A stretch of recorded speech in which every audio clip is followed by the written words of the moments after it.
Good afternoon, ladies and gentlemen. Thanks so much for joining us. This is Daniel Estulin, and welcome to Estulin.media. My guest today is my friend. His name is Matt. I can never pronounce your last name. It's Matt Ehret. How do you say it? Yeah, that's I think as close as you're gonna get. But usually I just go with Erit. Ehret. I sound like a Yes. foreigner who try to pronounce these unpronounceable Russian names, Davidov or something like that. Anyway, thanks for joining us. It's wonderful to have you on the show. It's always a pleasure, Daniel. You and I've shared some, great moments and interviews in the past, and I think this one is important because the elections are around the corner on the 28th of April, and I think it's a kind of a decisive moment for Canada. It's a fork Hmm. in the road. See what's going to happen. So I want to talk about Mark Carney, obviously, a very sinister, dark character. For as much as the mainstream media wants to paint him as the knight in shining armor is going to save Canada, et cetera, et cetera. But before we do that, let me ask you this. So Trudeau was dumped. Okay, he Hmm. became bad for business. If we're talking about the deep state, at what level, at what point was the decision made to replace Trudeau? Again, Trudeau was bad for business. He was bad for deep state business. Do you have any Hmm. idea who and what might have done that? Well, I think that this is when you're getting at the deep state of Canada and the decision making that happens shaping domestic and foreign policy for Canada. Very little of it has to do with Canada per se. I think a lot of this comes in through the directives represented by forces associated with the City of London, and specifically in Canada, that control mechanism has tended to be operated through the Privy Council. The Privy Council office being a major cybernetics beachhead, a structure that was amplified and built up in its current configuration by Pierre Elliott Trudeau in between 68 and 73, which gave it sort of the central nervous system of the shadow government. I think the case of who decided to replace Justin with a more efficient technocrat like Mark Carney, you have to look at the same Privy Councilors that put Justin Trudeau, groomed him, and installed him as a political operative, which takes you to the Canada 2020 think tank, which is founded in 2004 by Pierre Elliott Trudeau's former first assistant or personal assistant, Thomas Axworthy, and a network, a very small network of privy councillors, some of whom are authors of the North American Union idea that was floated back in 2007, including John Manley. That's what Diane Carney, Mark Carney's own wife, has been the research director of now for well over 15 years. And this is a very, very, I think, much more powerful think tank than people realize, guiding sort of the behaviorist, transhumanist agenda within Canada and interfacing with England and the United States. So, for most Canadians, and not only Canadians, I think pretty much for everyone out there, they think like Canada is a free country. You vote, you elect a prime minister, and this prime minister has been selected by the people of Canada to represent us, the people. Well, we know it's not the case. Now, you spoke earlier about the deep state and the Privy Council. So, let's review for the purposes of being concrete and to help Canadians understand exactly who runs the show from behind the scenes. The historic role of the British Empire in using Canada as a weapon, as you said in one of your videos, against Canadians and especially Americans going back, not now, not 20 years, not 50 years, but in fact 2 centuries. Yes. Well, this is the things that in composing my book series on the untold history of Canada, I had to drink the bitter medicine, which involved coming to the recognition that the vast majority of the thing called Canadian nationalism has been largely, not always, but largely a synthetic construct promoted, created, and advanced by forces associated with the City of London, with specifically the Milner Rhodes uh, grouping well over a century ago that called for amplifying and constructing a vibrant anti-American identity within Canadian nationalism and selling it to the Canadian people as a way that would keep Canada locked into, against its own interests, the British Empire's global great game, and often used as a wedge preventing the emergence of a Russia-US alliance of cooperation, especially on Arctic development, which has been largely something we've played a negative role in disrupting for a long time, at different times as well, running economic and actual terrorist activities against the interests of the better United States at those moments when forces associated with the likes of Abraham Lincoln or McKinley had emerged, or even John F. Kennedy, scratching back the surface appearance of things, we could find a very nefarious role of British Canadian intelligence, including the collusion with Confederate operations that played a big role that people often overlook in undermining the Union during the Civil War. And, even more recently, the murder of JFK was largely coordinated by forces associated with the famous figure of Louis Mortimer Bloomfield and his Permindex assassination bureau that was caught also trying to kill Charles de Gaulle on a number of occasions, which was based in Montreal. So, yeah, that's part of our unfortunate heritage that Canadians haven't quite come to terms with yet. When we talk about the deep state operations against Canada and the United States, obviously one of the key elements of these deep state operations is Cecil Rhodes and the Rhodes Scholars. Can we go through how Rhodes Scholars have influenced Canada's foreign policy against, obviously, the interests of Canada itself? Yeah, most certainly. Well, Lord, for those who don't know, the thing that you've referred to for the listeners out there, as far as the Rhodes Trust, we're talking about a vast fortune of ill-begotten gains accrued by the rape of Africa under the machinery built up around Cecil Rhodes, the founder of Rhodesia, De Beers, Lonerho, many multinational cartels that are still very influential in keeping Africa an exploitative, plantation of cheap labor and just resource extraction. Before dying, Rhodes had laid out a manifesto calling for the reacquisition of the United States as an integral part of the global British Empire and a retooling and revival of the British Empire as the basis, the fount of a world imperium. He called for a coordinating body of think tanks that became known as his Roundtable Movement, or in the case of the U.S., its branch was the Council on Foreign Relations. There's branches in Canada and England, obviously. The Royal Institute, Chatham House is the British branch. And a new mercenary class of ideologues that would be infused to penetrate various institutions, public, private, intelligence, corporate, over the course of many generations. That became known as the Rhodes Scholarship Program, which has indoctrinated many, many thousands of young people in the halls of Oxford to be reinserted back into their target countries to be a part of this globalist takeover, as using modern terminology. So in the case of Canada, one needs to, I think, look at the forces that ousted Wilfrid Laurier, our Abraham Lincoln admiring prime minister, who even famously said the Roundtable Movement now in London now runs both Grits and Tories after they had worked a campaign to run a coup ousting him as an authentic nationalist in 1911, when he was organizing to create a Zollverein in North America that was almost passed into law. That had to be stopped. And his forces, Robert Borden, the prime minister who was installed, was himself a Roundtable member, who was the president of Canada's Chatham House in 1928, called the Canada Institute for International Affairs. That same Borden that oversaw getting Canada into World War I was installed as the Rhodes man here, along with Vincent Massey, our first Governor General, who was in charge of managing the Rhodes operation. These are the ones that took control of our External Affairs Office over the dead bodies of Odysee Skelton, the personal assistant of Laurier, who was killed in 1940, along with a few other nationalists. That was also part of what absorbed Canada into, or enmeshed Canada into, the British Empire's World War at the time.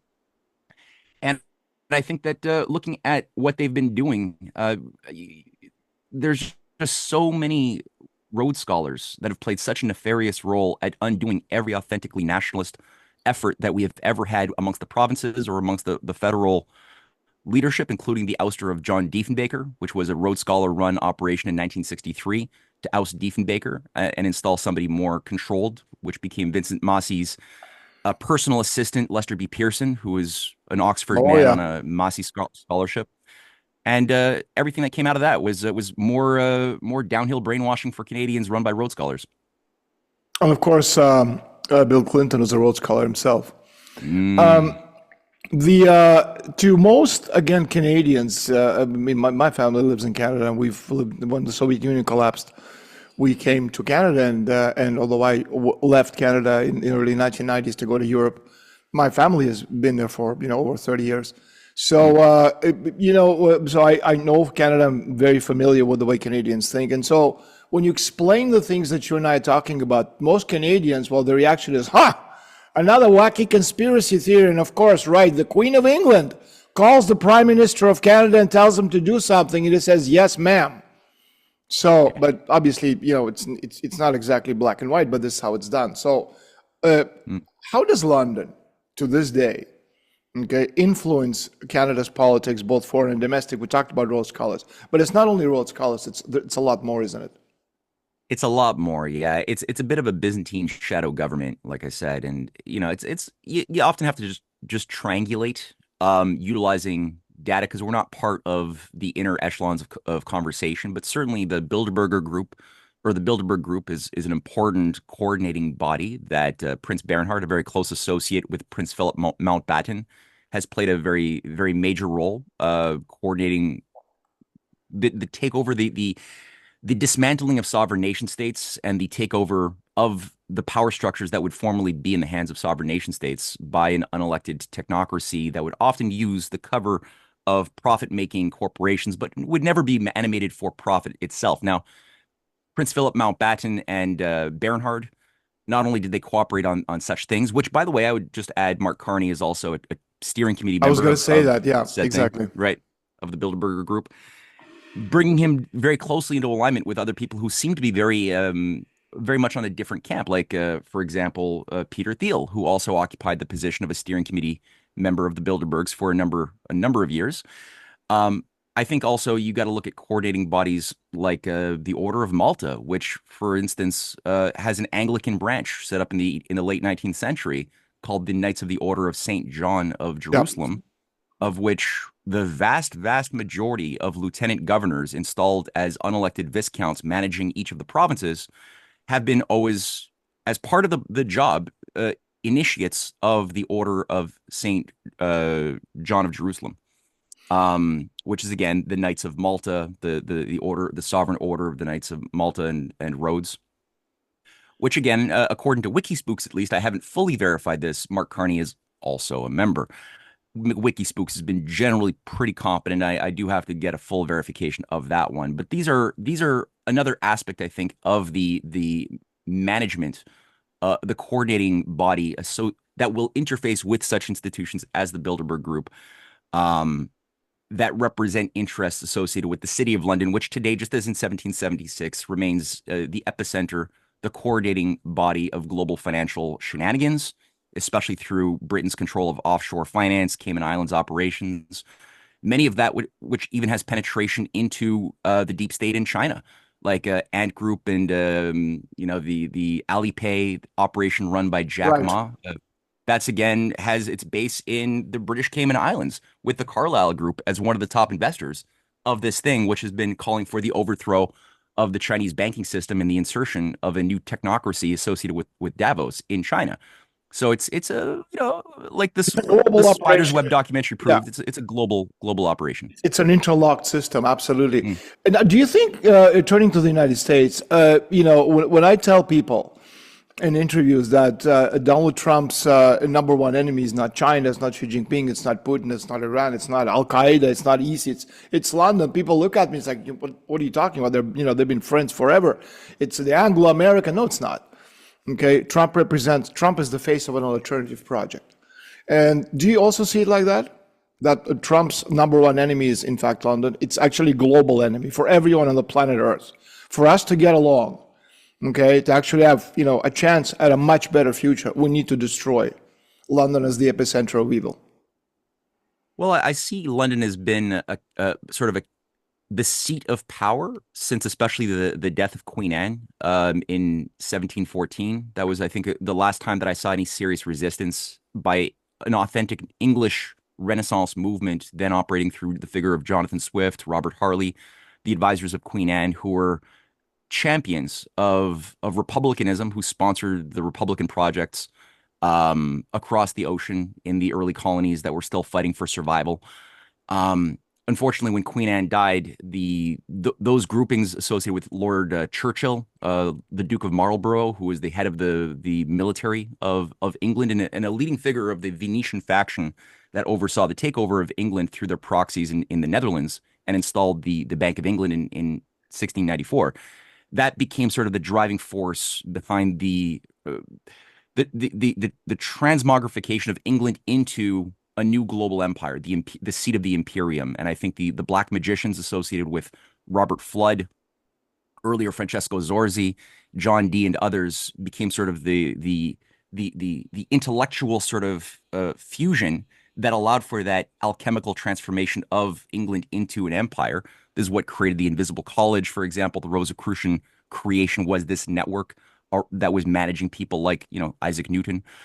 But at the same time, I don't think that England is per se the core of the problem. There is still something based on an Erasmian Thomas More foundation within the culture of England itself.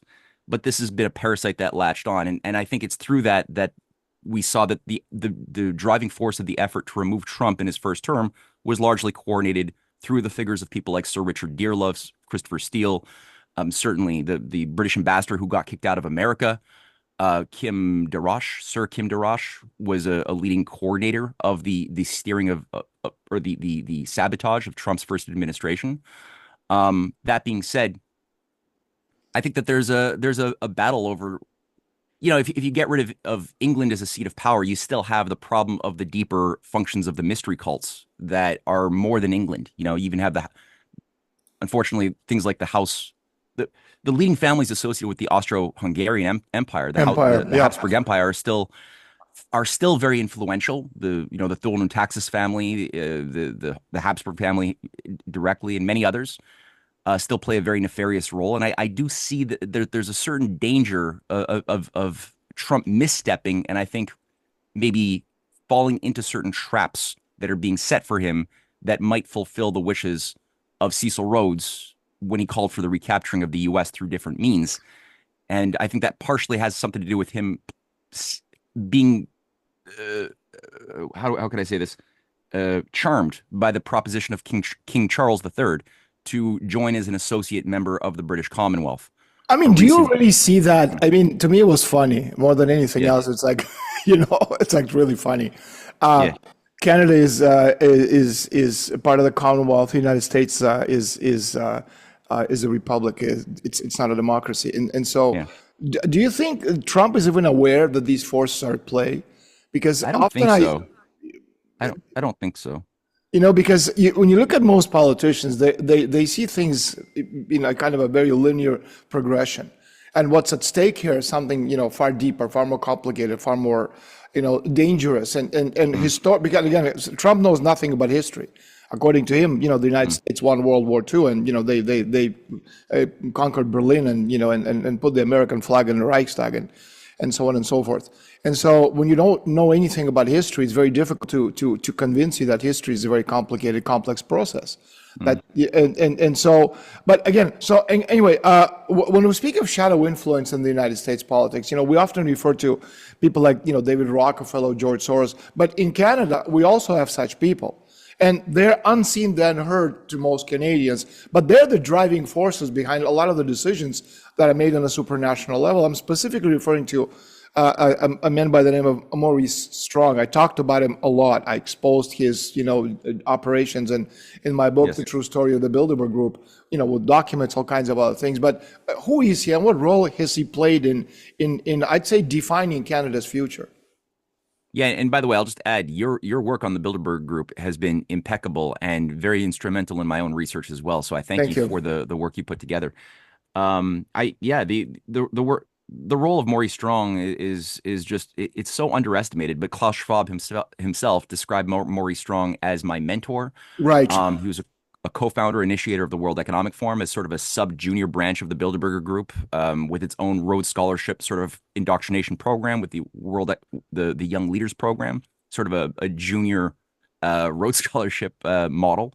He was a figure who played a key role in converting Canada's foreign policy from the former idea of John Diefenbaker, which was based upon assisting poor countries, India, Pakistan, others, in accessing high technology, nuclear power and industrial power in general, into becoming simply the foundation of eco depopulation, such that he innovated through his creation of the Canada International Development Agency, which he set up under Pierre Elliott Trudeau in 1968, the idea of appropriate technologies, and that we would only allow for monies that we give to poor countries to go towards windmills, things that don't impact the environment or their way of life. And then that's okay. But otherwise, appropriate technologies became the new tool of eco-imperialism that was also being worked into U.S. aid, the World Bank at the same time, following, I believe, Maurice Strong's general program. So Maurice Strong is just kind of everywhere. He's the founder of Agenda 21, which, changed into Agenda 2030.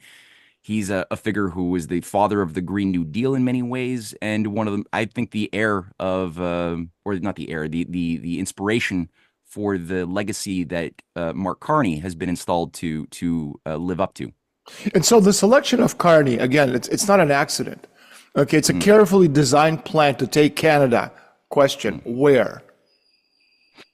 Well, partially, I think that Carney's role, and I documented this early on publicly, has been to try to one of the overarching obsessions of the empire currently is how to break up and loosen the bonds uniting Russia and China together as the foundation of the multipolar alliance and the Eurasian partnership. I think Carney's role has been largely to do that, as we currently now see a turn towards China in an effort to say, okay, well, since the USA is being the big bad bully again, hurting you, China, and us, Canada, let's team up together. And we have a lot of resources that Carney has committed to making abundant for Chinese investors who require those resources desperately. They're being, the U.S. market is being cut off. And I think while there's a bit of a charm offensive being made right now on the Russian front, I think that Carney's role has been to do everything possible to get China enmeshed into a resource extraction operation, which will create some Canadian jobs. We even saw him announce the building of a high-speed rail network for the first time between Quebec City and Toronto, to, again, try to tell the Chinese, hey, we're a different kind of people. We love progress. We want to do things the Chinese way. We want to use the Canada Infrastructure Investment Bank that Carney also pioneered in order to direct credit, kind of in a similar way that China has been able to direct credit through its national banks for big projects like high-speed rail. So that is, again, a very dangerous charm offensive. I think it's a honey trap. It was something that China recognized as a danger in 2012 under Harper when it was first done, in Harper's efforts to make it very easy and cheap for China to invest in Canadian resources that were, again, designed to put China in a position where the empire could turn off the taps at a future moment once they're dependent on Canadian resources. So I think that's what's being floated again. So you think there's a plan actually to break up the Russia-China alliance using Canada? Yeah, I do. What historical forces are at play currently? Because if we look at the people involved, again, if you divide things, like in the West, we are used to dividing things into, good, bad, Trump, anti-Trump, MAGA, anti-MAGA, black, white, et cetera, et cetera. But this is a lot more complicated. It's not a chess game. It's like a 3 or 4, D chess game. So if you look at all these different forces, okay, and Trump is a face of an alternative project. And Trump is not even the president of the United States, in a sense that, yes, he was elected. Yes, he sits at the White House. The White House is in Washington. Washington is the capital of the United States of America. But he represents a sliver, a very tiny part of forces, who are working with that part of the United States against the global liberal banking financiers. So if you kind of look at it at the big picture, what historical forces are at play currently globally, if we take all these different players as, at face value? Well, I think we're in some ways at the end of an age. There is a systemic breakdown that's been baked into the transatlantic banking system, going back to the Kissinger floating of the US dollar over 50 years ago. That was designed to create a time bomb that would detonate at some point. Now is the detonation period. I think there's a fight between factions that I can glean within and amongst the oligarchs, some of whom appear to recognize that their better interests will not be maintained if nuclear war is unleashed onto the earth, as other black magician sorcerer classes, very, very influential amongst foreign policy game masters, would otherwise even be willing to do. The Crowleyite faction is how I think of it. The followers of Aleister Crowley. Yeah. Yeah. Which do have a lot of influence. These are the figures Yeah, I mean we're including a lot of the those things that installed and protected Michael Aquino from the Temple of Set as he oversaw the revolution in military affairs in the United States. These are very, very dangerous actors. They have some penetrations into Eurasian powers too, unfortunately, and I'm not going to say any names here, who are thinking about ushering in a new age of Horus through a dark enlightenment, a dark You freedom. said it. It's new Mhm. age. It's this whole. I talked about it in my book on the Tavistock Institute. We're talking Yeah. about the coefficients club going back to the beginning of the 20th century. All kinds of, Madame Mm, Blavatsky, needless to say, going back to the 19th century. Then Aleister Crowley and all these other people mm, involved in in the high echelons again of the British power. mm, Of course, again, the Canadians, we talk about this kind of stuff, and I've been at this for about 25 years, and or maybe more, and and I come from military counterintelligence, and so a lot of, for example, like when I wrote my book on the Bilderbergers, the reason I decided to write a book on the Bilderbergers, not on some other society organization, is because the KGB historically had penetrated, infiltrated the Bilderbergers, especially the early 1950s and the 60s when Bilderbergers mm, were a lot more important than they are today, mm. and of course also the Vatican and everything else. So we had a lot of documents, and when you do this kind of stuff on secret societies, conspiracy theories, quote unquote, you need proof, like because everybody talks about the Illuminati, all-seeing eye, UFO shapeshifters, flat Earth theory, Yeah. the Masons, the Jews control the world, but we don't really have any proof. And so when I decided to write the book on the Bilderbergers, the book itself has over 200 pages of photographs and documents and handwritten notes and all kinds of other stuff. Mm. And people kind of looked at it as the lowest common denominator. It's so these are the people who run the world, which is really not the case.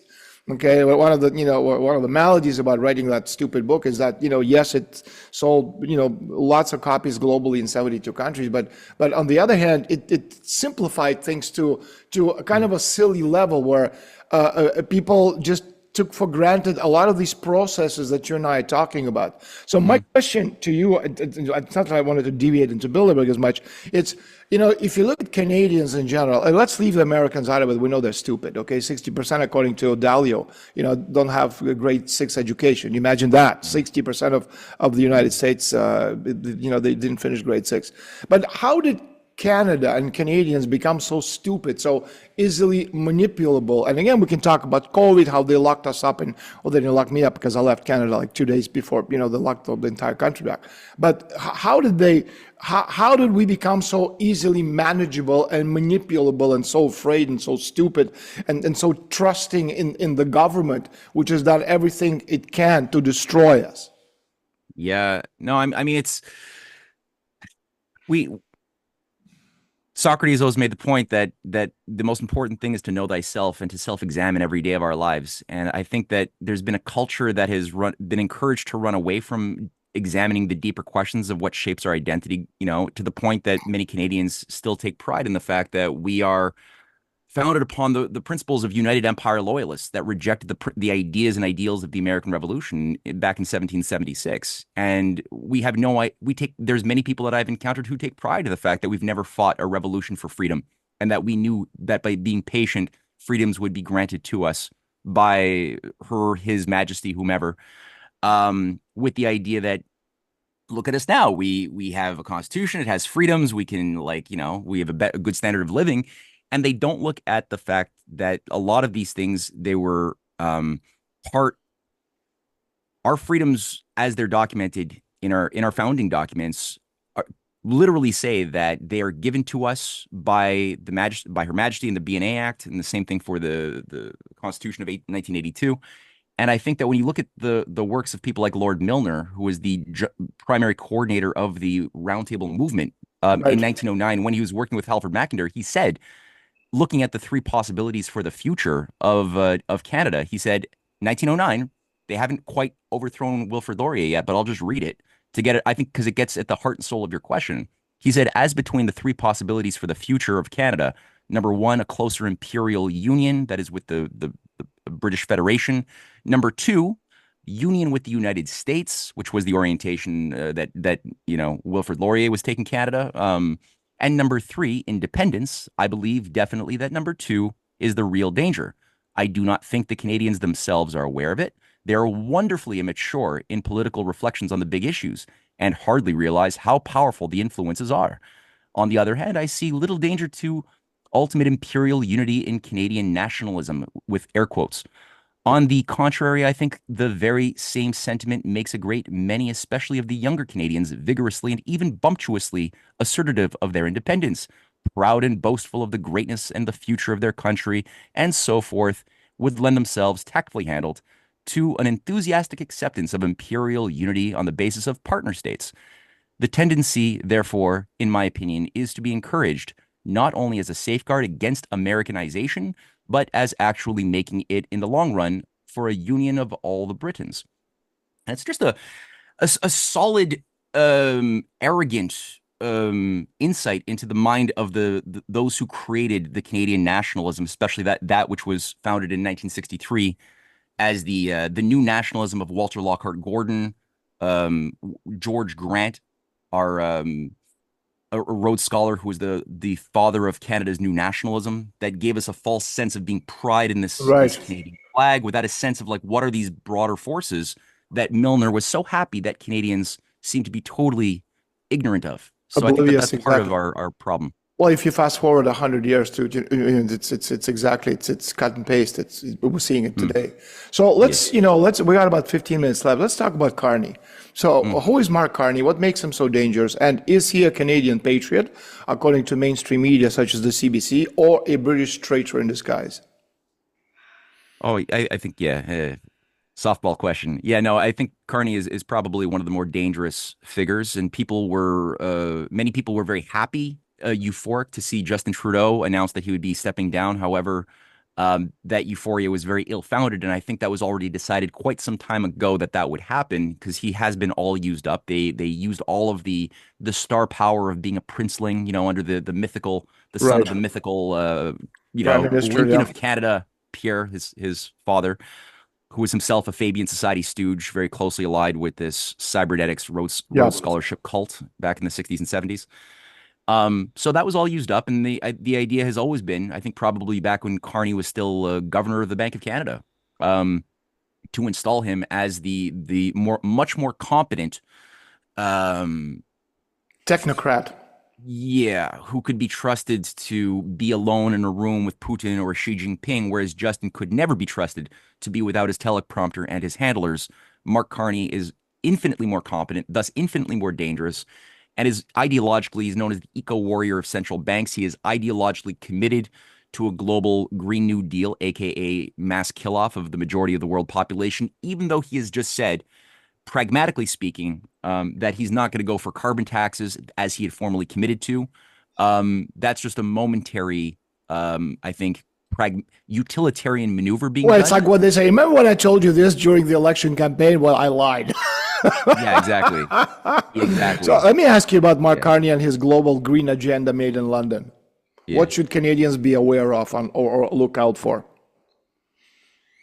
Well, I think right now, there's a bribe that's being put in right now, I believe, to put a momentary pause on the full blown green agenda in Canada, at least for the moment, utilizing something that Mario Draghi has also put online. Mario Draghi and Carney having worked closely Yeah, together, both in Goldman Sachs, but Goldman also at the Sachs, exactly. Financial Stability Board that oversaw global derivatives. That is the time bomb that's been built up to blow. Both men oversaw the evil FSB in that sense, the Financial Stability Board, over many years. And both of them also co-created the bail-in mechanism that's been installed in the Bank Acts of Canada as well as of Europe to steal people's money and savings the next time a bank goes into a systemic crisis. They won't get a bailout, but rather a confiscation, a transformation of bank savings of people, into bank stock to keep them afloat.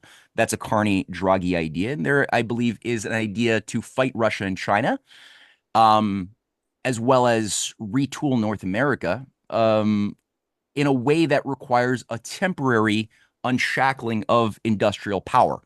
Because they can't fight Russia and China if they continue with their green big kill off agenda in the current way that they'd been gaming for the past 3 decades.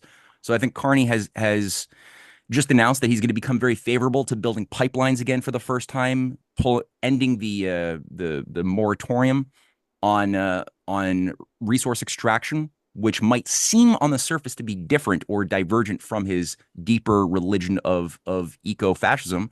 It's not. It's simply the same thing that Sir John A. Macdonald, our other fake Prime Minister. founding father, said when he proclaimed the national policy of 1870, saying that I would rather leave Canada a barren wasteland for generations, except that I know that if we do not go there, that is to build a transcontinental railway, then the Yankees certainly will. And he was speaking on behalf of the empire, that he said, "A Britisher I was born, a Britisher I will die." So he was ideologically for keeping Canada undeveloped as a hewer of wood, a drawer of water forever, except that pragmatically it was recognized by his masters that they had to allow for the unleashing of some form of perverse Hamiltonian system of an anti-American protective tariff, a national credit system, again, looking similar to what Hamilton had done in the United States or what Lincoln had done with the greenbacks, but with a very toxic motive power behind the idea of keeping Canada locked into a global great game as a tool for ultimate subversion of the good that would emerge later on in the future, which is what I sort of see Canada's legacy being reused for today. But now primarily the target is both the United States, the better spirit of the United States, as well as China and Russia at the same time. So in Canada, again, the elections are on the 28th of April, just a couple of weeks away. And so we have Carney as an intern prime minister of Canada. I mean, like in boxing, in the UFC, okay, you can become an intern champion, but in politics, she had 149, I think it was 1,000 delegates out of 40 million nation voted for Carney, and suddenly he's the prime minister of Canada. So we have, this interim prime minister of Canada with his, fake belt. You have the guy representing the Conservative Party of Canada, that's Pierre Poilievre, who's a rat, and a sellout. I want to ask you about him. And you have the guy, with the turban representing the NDP, who's a sellout as well. And then you have the People's Party of Canada and Maxime Bernier. What do you think of him? I had him on last week as my guest. I mean, what he says makes sense. And if I had to vote, I don't vote ever for anyone in any elections. But if I were to vote, I would vote for him. How do you see Maxime Bernier, and what do you think could be done with his agenda? And how could you, reorient what he's doing somehow to actually become Canada's prime minister for the good of Canada? The most moral, competent Canadians that I know as activist citizens happen to be affiliated with the People's Party of Canada by and large.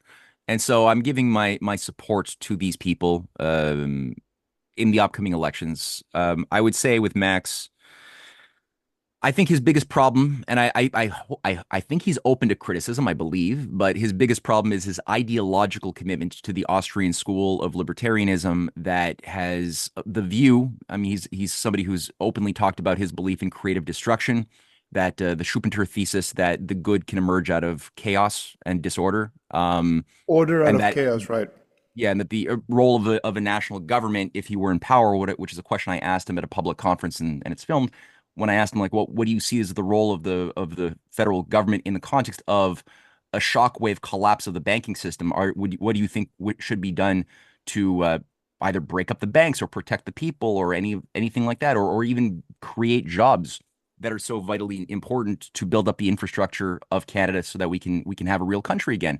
And his view was that nothing should happen. And I don't think that he's a bad person. I just think that it's ideologically consistent with the Austrian school of thinking that, the pain should be taken and order will emerge with maybe some Bitcoin, more freedom-oriented banking system. But I think that that's problematic on a number of levels, which we don't have to go into. That being said, I think his spirit towards his intention to avoid war, especially on the Russian front and the Arctic, is good.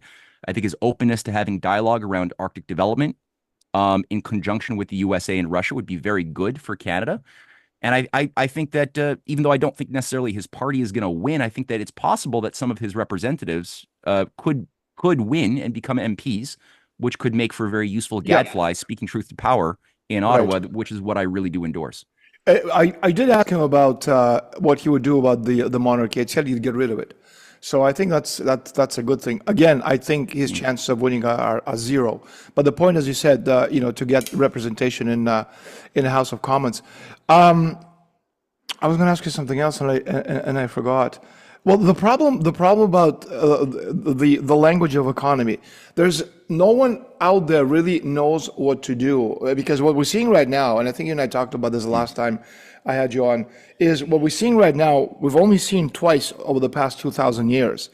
The first time between the fourth and the sixth centuries, when the Roman Empire collapsed and feudalism came about, and then about 1,000 years later, between the 16th and the 17th centuries, when feudalism, died, and modern day capitalism, whether we take it as a point of departure, 1492, the discovery of America, or the 16 was it 94, the birth of the Bank of England. It doesn't really matter. And so the modern version of capitalism, which is based on infinite expansion, well, that model is dead. It's on its deathbed. And so the question is, what now? And I think the problem for everyone out there, whether it's Canada, the United States, Europe, England, Russia, China, we don't have a model, okay, that could actually explain what the world is going to look like in the near future. And I think that's one of the problems that everyone is facing. And obviously, Max Bernier is not on the level of everyone else. But again, it's the point is that we have no language. And by that, I don't mean English or Spanish or French or Chinese. We have no language of economy to explain what is this thing going to look like around the corner. Yeah. No, it's a good point. I mean, Glaziev, Sergei Glaziev, who's a very important figure and mover and shaker in Eurasia, has put forth some very important economic considerations about what principles should animate that type of new system. And he made the point in a speech not too long ago that should be that whatever the particulars of the mechanism of the economy should become coming out of the current crisis, it should be vectored around the idea of always overcoming limits to growth. That creative discoveries should be what drives all of the value, the considerations of foreign domestic policymaking around economic behavior, how we define investment. And he did that in the context also of a memorial speech he provided over to Lyndon LaRouche, who I think LaRouche, also exactly. I was going to say LaRouche talked about this, has talked about this for many, many years. Exactly. Yeah, and I think that LaRouche's insights are quite good. It's kind of like his work on So You Wish to Learn All About Economics, Science of Christian Economy, are things that Glaziev has described how that he himself has studied and gleaned a lot of his insights out of. That is in the tradition very much of the American system of political economy, which is earlier, was itself not just founded by Benjamin Franklin and Hamilton, but also it was premised upon the successes of Colbertism in France earlier, the idea of dirigist banking, the Cameralist system earlier. That shaped so much of the best explosions of progress throughout the Renaissance, which itself had its precedence in what Alcuin was doing with Charlemagne and Harun al-Rashid's network in creating an architecture, an alliance of progress around new discoveries and internal improvements amongst the Muslim and Christian worlds of the 8th and 9th centuries, which the Crusades, overseen by the Knights of Malta or Hospitaller and Templars, overthrew and destroyed a lot of that positive progress. Yeah. I have one last question, and we're out of time. But Putin has had a really hard time getting rid of Nabiullina, the director of Russia's central bank. And the other day, I think it was yesterday, or maybe a couple of days ago, or last week, I can't remember. They asked Trump, one of the Meet the Press episodes in the White House, if he'd get rid of Jerome Powell, because Powell is openly, doing everything he can to destroy, to nullify any attempts that Trump actually has to, to right the economy. And Powell said that he's not going to step down, and Trump said that, well, I'll just I'll make him disappear. I hope he means it literally, but in any case, why do you think that both Putin and Trump are having such a hard time getting rid of people allegedly? It's just a question of making a phone call and getting rid of them, but they can't do that. Yeah, I mean, we can glean our hypotheses, but there's certainly something very powerful which even somebody like a Trump or a Putin have to sort of pay fealty to, that exercises a lot of its influence through the banking system that you've written so much about. And it's a power that a lot of people they have to kind of dance around it a little bit. And, China doesn't have to deal with that level of headache because they were able to keep control of their national banking system at a time when you had a Soros stooge like Zhao Ziyang, a Soros asset installed as the Secretary General of the Chinese Communist Party, who was supposed to Right. be the Gorbachev privatizer of China. The Chinese had the wits and competence to oust him, kick Soros out back in '89 when there was a regime change operation, In and keep Tiananmen, yeah. control of Tiananmen, yeah, and to keep control of many of those state institutions that were otherwise garbled up and absorbed into the city of London's architecture in Russia's case, along with the vast privatization of so much in Russia that did so much damage. And I think that it's still something that is that Putin knows he can't take on directly. Same thing for Trump, it seems, at this moment. But we'll see. I mean, that thing is the illusion of its power is, I think, a lot weaker now than it was maybe 5, 6 years ago. So we'll see.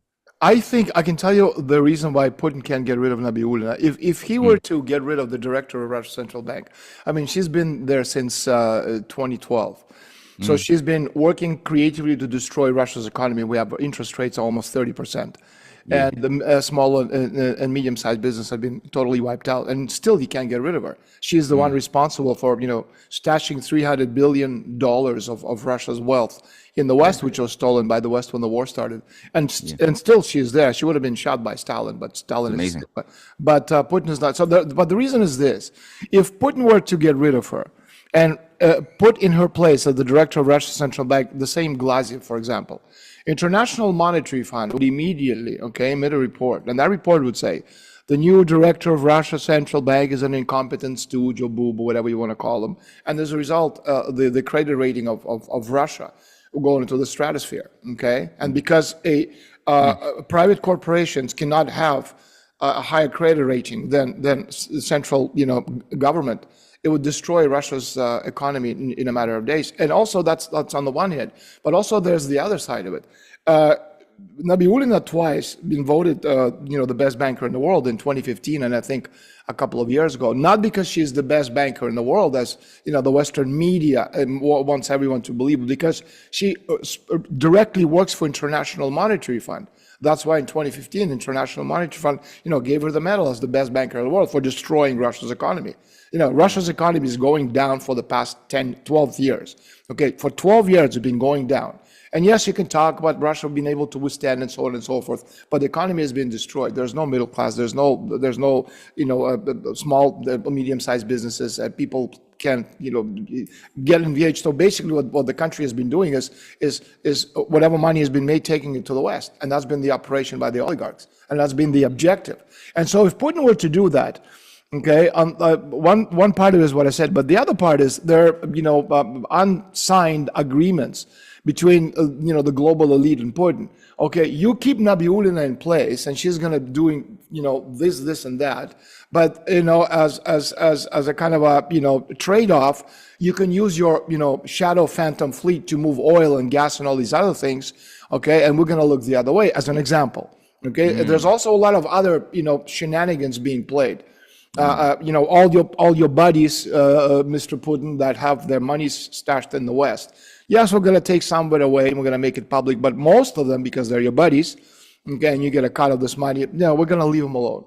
So I think in Trump's case, because the Federal Reserve is a private institution, he could probably get rid of Powell and a couple of other people and put his own people in place.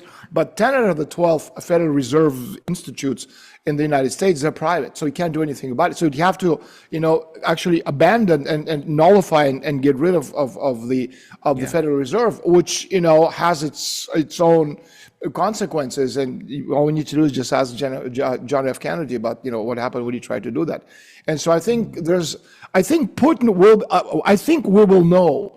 Okay, when Putin gets rid of Nabiullina, is because Trump has been able to destroy or weaken sufficiently the global liberal banking financiers that their counterplay against Putin getting rid of Nabiullina, okay, will be nullified. I think that's how it's going to work, and that's why I think Putin, Xi Mm, Jinping, and Trump, for as much as they have their own issues as nations, I think they work together because they have individually a much bigger, much more powerful enemy, which is the global liberal banking financiers.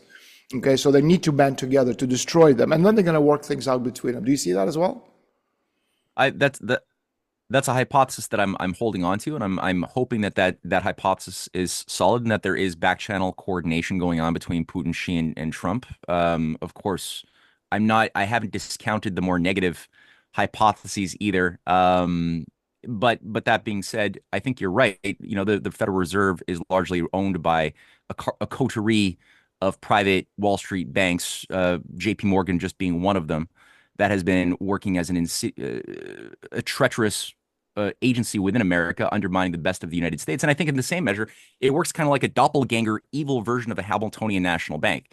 That was the way it was marketed originally, was that the idea back in 1913 was that, okay, we're going to have an ability to have a fund that will be able to provide capital for the growth of the economy and all of these great things. Well, the idea was as a mechanism, maybe, but it has the way that the national banking principles extolled by people like Lincoln, the proper Hamiltonian system that the oligarchy's been trying to destroy, in which I think today China is the best at wielding in an authentic way, is premised around the idea that every nation, to be sovereign, has to control a national bank that is a branch of the government. It's not something outside of the government run by a Malthusian technocracy of bankers Right. who will somehow be immune from oversight or anything like that. So the idea of a credit system to either shut down the Federal Reserve, audit it, and then shut it down, or just convert it into something like LaRouche had put forth in his many political campaigns of the 80s and 90s, convert it into an actual branch of the government, a national bank that could then emit credit, not for building a speculative, pile of derivatives or things founded on unpayable debts and securitized Right. debts of the corporate or private. No, but rather use it towards issuing credit for things like the North American Water and Power Yeah. Alliance, major infrastructure projects that are so vital to just redeem ourselves after 60 years of self-annihilation and outsourcing of our heavy industry. So that could be an instrument for the good, and it would bring us much more in alignment with the type of thing that China is already able to do and do very well with its Belt and Road Initiative, funded by national banking institutions. And it might also, I think, help Russia as well get a Unfortunately, yeah. handle Yeah. on its own thing. It's again, it's a monetary system versus the credit system. Matt, we're out of time, but before we go, I want people to help you. But where can we buy your things? Where can we go and watch your amazing videos? How can we subscribe to your material, and how can we help you in any way we can? Oh, thanks, man. Yeah, well, CanadianPatriot.org. All my books are there. The Revenge of the Mystery Cults, a new 3-volume trilogy I just released, is up there on CanadianPatriot.org, along with the history stuff. The videos as well, easy to find. MatthewErrett.substack.com is my Substack. I put stuff out every day, mostly Okay. free. And finally, RisingTideFoundation.net, more educational, that I run with my wife, Cynthia. That's also pretty fun and full of good resources. Everything you do is fun. Thanks so much for joining us. Let's see what happens in the elections. I got to get you back. And I want to talk to you about, I want to do a webinar, you and I together. I think there's so much we can talk about and help people in so many different ways. Anyway, we're going to do this shortly. Again, thanks a lot. Have a good time. Take care. You too. Bye. Bye.